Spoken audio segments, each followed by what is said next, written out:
Добре дошли отново при нас. 3 протеста ще блокират София днес. Общото студентското шествие на ранобудните студенти започва през сградата на Народното събрание в 11 часа.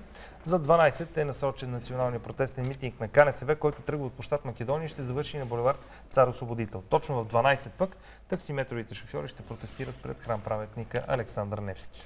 Как младите хора се вписват в тази ситуация, за какво се борят днес и как виждат живота си в утрешния ден? За това ще говорим в следващите минути с нашите събеседници. Тук са Иван Кутев, Християн Даскалов, Иван Пешев, както и Яна Вангелова. Обединява ги факта, че те са студенти, обаче ги разделят техните възгледи. Преди да ги чуем, ще видим една анкета, която Пламен Блесков направи в двора на Софийския университет. Вижте. Окупацията успя ли според вас? Не, никакъв шанс. Защо? Защото тези хора са всичките подкупени и не знаят какво искат. Вие не подкрепите окупацията? Не. Ще идвате ли да отучвате? Да, защото се налага. Иначе няма как да изкарам изпити. Приятели, окупацията успя ли според вас? Аз лично не мислям. Защо? Ами защото до сега не е постигнала целта си и не знам дали изобщо ще обърнат внимание на студентите, които все още са вътре и протестират. Аз съм за протестите, но не когато пречат на объркват образованието. Според мен трябваше да продължи окупацията до край. А сега факта, че ще отучвате в почивни дни и празници, как те кара да се чувстваш? Ами, не смятам, че ще има булшинство от студенти, които са пропуснали. Според теб студентите няма да идват да отучват? Ами да, така ще. Окупацията продължава с всички неща, които сме вършили до сега, всички акции. Добре, според вас тя успешна ли е до момента? Според мен за момента изпълнява мисията си. Окупацията все още е на целия университет, това, че е позволено да бъдат провеждани учебни занятия. Не означава, че окупацията е преустановена. Вие вярвате в окупацията? Затова съм тук, аз ако не вярвах в нещо, нямаше въобще да се хващам с него. Така, както обикновено, разнопосочни мнения. Сега остава да питаме и нашите гости, един по един. Първо да ни кажете, днес ще участвате ли в шествието? Как да караме? Отляво надясно, ако искате. Ами аз съм против окупацията на Софийския университет и днес няма да участвам в шествието. Няма да участвате в шествието. Вие? Ще участвам в шествието, както и до момента съм го правил. Мисля, че това е въпрос на вътрешна позиция по повод на това, което се случва в страната и без значение дали сме студенти или не, всеки има тази позиция. Добре. А ви? Като човек бих подкрепил всяка една такава форма на протест, която не е в университет, но като представител на организацията, която представлявам и това, което са ми, така да се каже, в задълженията, няма как да взимам някакво такова мнение, което е свързано с нарушаване или последствията от него да бъдат свързани с нарушаване на учебния процес за бъдеще. Това ще ми го обясните малко по-късно, защото има известно разминаване. Да, бих подкрепила колегите. Ще отидете ли на шествието? В шествието, понеже то не нарушава учебния процес и не е в рамките на университета. Тоест ще отидете на шествието, така да го разбирам. Добре. Какъв е проблема с вашите представители? И сега това, което казах, аз от една страна искам, от друга страна не искам. Има там някакви... Основният проблем в случая е това, което прекалено много се афишира от медиите, дали студентите са разделени или не са. Проблема е, че тръгна да се търси масово протестите в университетите и това доведе до това студентско разделение. Ако нещата се бяха случили по естествения си път, както например 1997 година беше бурното студентско обединение и така нататък, въобще нямаше да го имаме този спор, който се налага в момента да го водиме. Това и на нас като представители на националната организация, ние по дефолт трябва да работиме и нашите механизми за работа са с всяко едно правителство на база на това какво влияние имаме. Ние от гледна точка на това колко будни са студентските лидери и студентската общност. Затова ви наричат казионни организации обикновено, защото... Точно така. Реципрочно ние трябва при всички положения за да можем да имаме някакъв ефект и да имаме нашите дивиденти, все пак ние с това сме избрани да представляваме студентите в Република България, ние трябва да знаем, че зад нас имаме една членска маса студенти, които са активни, които ако ни им е окей, те излизат и си казват какво ни им е окей. Само че когато говорим за окупация на университети, а все пак, както видяхте от анкетата, не съм ги броил, но може би мненията са 50 на 50. Ние като представители на организация, все пак аз тук съм в качеството си на заместник председател на националната организация, не можем с лека ръка да пренебрегнем студентите, които, да кажем, на всяка цена искат тази политическа промяна в момента веднага, и тези, които все пак за тях, тяхните родители, те са теглили кредит и това може би ще им се отрази на учебния процес. За това казах, че има разлика от това просто да подкрепиш нали, студентите, които стачкуват в момента, и това да стане за сметка на образованието и да продължи окупация. Става ли за сметка на образованието, господин Даскалов, всичко това, което искат студентите? Факт е, че сега ще трябва да се учи в някакви съботи и в някакви почивни дни. Това аз лично не виждам някаква драма. Не става за сметка на образованието, тъй като драмата за съботите и неделите я няма. И без това си има лекции тогава. Има разместване на учебния процес. Между другото, пълната окупация на ректората е преустановена в момента, в който би могъл да се постави под въпрос семестъра. Тоест има разум от страна на всеки един, който протестира и по някакъв начин се е включил в окупацията. Драма няма и по още един друг въпрос. Това разместване на графика, което очевидно е факт и очевидно наруши учебния процес, както е бил запланиран, се случва по много и различни поводи. В много от случаите той е провокиран от политици.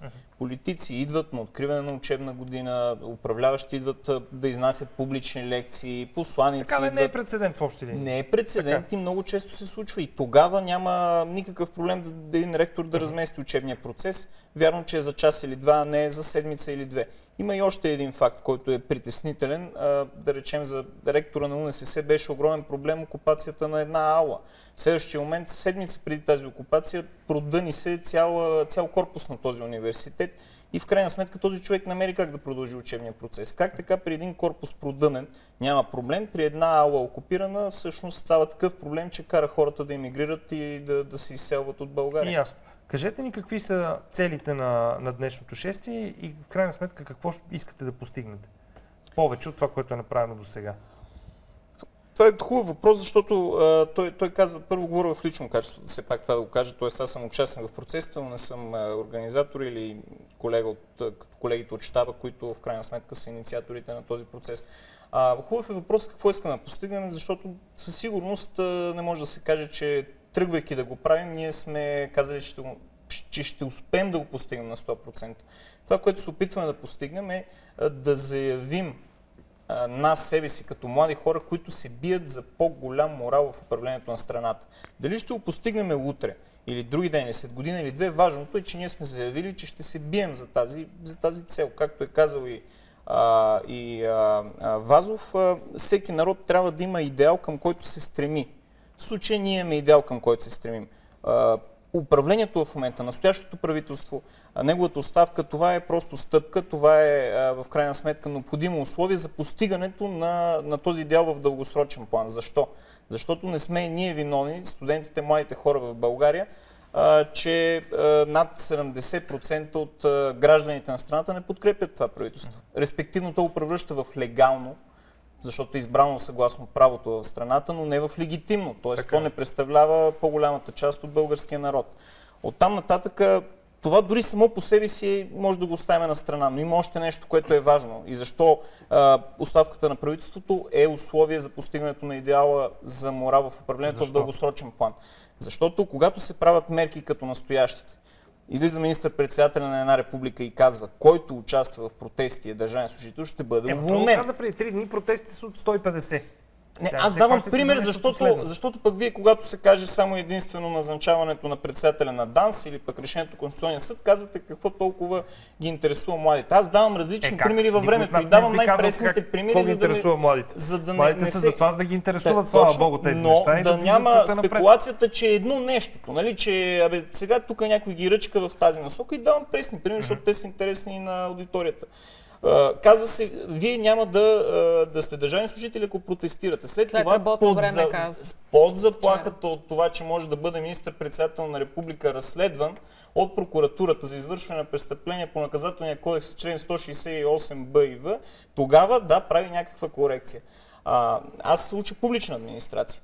И знам какъв е законодателният процес. И е много притеснително, когато човека, който ръководи законодателния процес чрез комисията, правната комисия в парламента, се оказва, че покрай тази си дейност е кътал стотици и хиляди в офшорни сметки. Това много ме притеснява и това ни дава правото да смятаме, че към момента управлението от страната е аморално. Така, чакайте само да дадем господин Пешев думата, защото сте много и времето, както винаги, няма да ни стигне. С кое от всичко казвам не сте съгласен? Ами не съм съгласен с това, че те искат просто една оставка. Те нямат ясни искания. Какво по-ясно искане трябва да има от една оставка? Как виждат нещата след това? Какво искат след това от едни евентуални следващи избори? Един кръг от избори. Трябва да казват такова нещо. Аз не мога да разбера защо човек, който иска някой да не управлява повече, трябва да казва и кой трябва да управлява след това. А защо те трябва да изказват мнението на всички студенти в България? Една малка група, която са в Софийския университет. Няма някой, който да изкаже мнението на всички студенти в страната. Абсолютно. Те са 280 хиляди, те са различни. Затова в медицинския факултет, в медицинския университет направиха допитване. Да кажа, ние сме всички студенти, нали така? Не, затова в медицинския университет направиха допитване в София и 65% бяха против окупацията и протестите, нали така? Да. Затова не виждам как може една група хора да изказва мнението на всички студенти и да се представя за всички студенти. Представяте ли се за всички студенти? Ами, ще да е логично въпрос, ако дори аз в собственото си изказване бях казал, че не просто, че не говоря от името на всички студенти, не просто, че не говоря от името на окупацията, говоря от лично качество. Но причините, които ви изредих, само 2-3 от тях, които са ме мотивирали да вземем участие в тези процеси, са причините, които са мотивирали и много други колеги да го направят. В случая ние не търсим и това е резонно, едва ли не политическо или друго представителство, защото изразяваме гражданската си позиция. Някой от политическите сили потърси ли ви за контакт? Опита ли се да представи вашите искания в бъдеще? Не сме били в случая, нито аз съм бил потърсен, но мисля, че никой не го е направил това нещо. Имаше спекулации във връзка с това, че различни посланици, бивши посланици са посещавали университета, но тук мога да внеса това. Нямаше спекулации, имаше спекулации, който влезе в спекулации по повод на начина, по който е направено. Мога да направя това уточнение, че тъй като аз лично съм посрещал, не съм видял пред входа на университета или пред където и да е от друг университет някой посланик, но видях Тончо Токмакчиев. Да, Тончо Токмакчиев дойде, каза: здравейте, искам да ви подкрепя, искам да кажа някакви думи. Говорихме с колегите, качи се, каза някакви думи, подкрепи и си тръгна. По този начин го направи френския посланик, по този начин няма да го направи бившият американски посланик. Друг е въпросът, че ако има проблем това нещо, нали, от гледна точка на правителството, ако има проблем с това нещо, то редно да се замисли правителството, защо посланици, дипломати не подкрепят този кабинет, ми подкрепят студенти. Според мен това е проблем за страната от гледна точка на правителството. И вие включете се в разговора, тъй като наистина времето колегата говореше преди малко за морал. Какъв морал има в оковаването на Софийския университет с вериги и недопускането на пълноправни студенти до учебен процес, както и на преподаватели и на администрация? Много е важно само да направим едно уточнение. Затова и започнах и разговора с това. Не бива да говорим за разделение на студенти и така нататък. В случая това, което и ние като представители на националната организация се опитваме да изтъкнем, е, че е важно студентите да бъдат обединени. Когато университета, факт е, че окупацията на университетите има спорни мнения. Не бива добре, окупацията вече така или иначе отмина тоталната окупация. Сега е по някакъв друг начин. Това по-добре ли ви изглежда? Ами при всички положения не изглежда по-добре, стига да има нужния ефект. В смисъл, много чухме... Кой е нужният ефект? Нужният ефект е точно това, не само оставка на правителството. А какво още? Пътищата. Значи, февруарските протести всички ги помним. Какво стана след февруарските протести? Сега отново сме в това студио, аз също бях тогава. Сменили се политическата система. Напротив, даже в момента партиите в парламента са по-малко. Точно това трябва, значи да имаме реалната... Вижте, има една поговорка. Чакайте, смяна на политическата система е нещо, което не става от днеска за утре, нали знаете? Точно така, но аз си спомням, че когато дойде това правителство на власт, едно от основните неща, по които трябваше да работи, е промяна в изборния кодекс. Нека да се съсредоточим на там, да видим какво се прави. Това бяга от фокуса. Това е като имаме едно поле, имаме едно стадо с овце и ограждения. Какво става, когато махнем огражденията? Какво става? Стадото с овце бяга. После какво ще гледаме, крави ли? В смисъл, все пак това е една политическа... Демокрацията се управлява от политици. Факт е, колко и да ни харесва на дадени хора, че вие мислите ли да влезете в политиката, в смисъл да си направите ваш политически субект? Останалите трима питам, тъй като вие казахте, че никой не ви е търсил. лично аз, ако трябва да говоря за себе си, не ми е самоцел. Предполагам, знаете, бил съм кандидат за народен представител на миналите избори, то изцяло от гражданската квота, точно за това да може да се покаже, че трябва да има студенти в политиката. Защото говорейки за гражданска квота, ето това е за което стана въпрос. Партиите имат гражданска квота, имат студенти, които са на неизбираемите места. За да не се получават тези неща, за да може ние студентите да не излизаме на улицата и да има протести, да страда икономиката, да имаме своите представители, които наистина отговарят на нашето представителство в обществото, да имаме хората, които са на место, в които е и законодателната власт, с които наистина може да упражним нашите искания. Аз нямам амбиции да влизам в политиката. Честно казвам, дори не ме интересува коя ще е партията начело на държавния апарат. Стига тя да е склонна да изслушва всички мнения преди да вземе решение. Именно структурния диалог, който на практика в страната ни няма. На протеста и викате оставка, очевидно няма да сте доволни от настоящите управляващи. Очевидно няма да викам оставка. Има много точки, по които аз лично като заместник-председател на националната организация работя и те се случват. Още в февруари месец излязохме с декларация с 8 искания, за които се обединиха над 35 университета. Колко от тях са изпълнени? По всяко едно от тези искания се работи. Първа точка, примерно, е нов закон за висше образование. Подточката е първо приемане на стратегия за висше образование. В момента знаете, че се приема такава стратегия. Ние, както и правителството, работят по тези точки. Разбира се, в момента... И колко от тях са изпълнени? 8 за 8 месеца. От 8-те колко са изпълнени? Не са нещо, което се приема от днес за утре, но закон за висше образование нямаме прием. Тоест нямаме нито една изпълнена точка от 8-те? Нямаме една изпълнена точка на 100%, но това не е ли повод да сте недоволни от това, което се случва? Ами до сега не сме имали стъпки в тази насока, така че имаме повод пък да сме доволни дори от част от нещата. Дори разговорите са стъпка напред. Разбира се, дори разговорите, дори и приемането на стратегия за висше образование е стъпка в посока нов закон, ако говорим за една от целите. Така че в момента, в който ние усетим, че нещата, които искаме, не се изпълняват и от сегашното правителство, от което и да е правителство всъщност, ние ще излезем и ще поискаме оставка. При вас има ли интерес от политически фигури? Безспорно всеки има собствено виждане за нещата. Всеки български гражданин има право да изразява позиция, има право да членува в политически партии.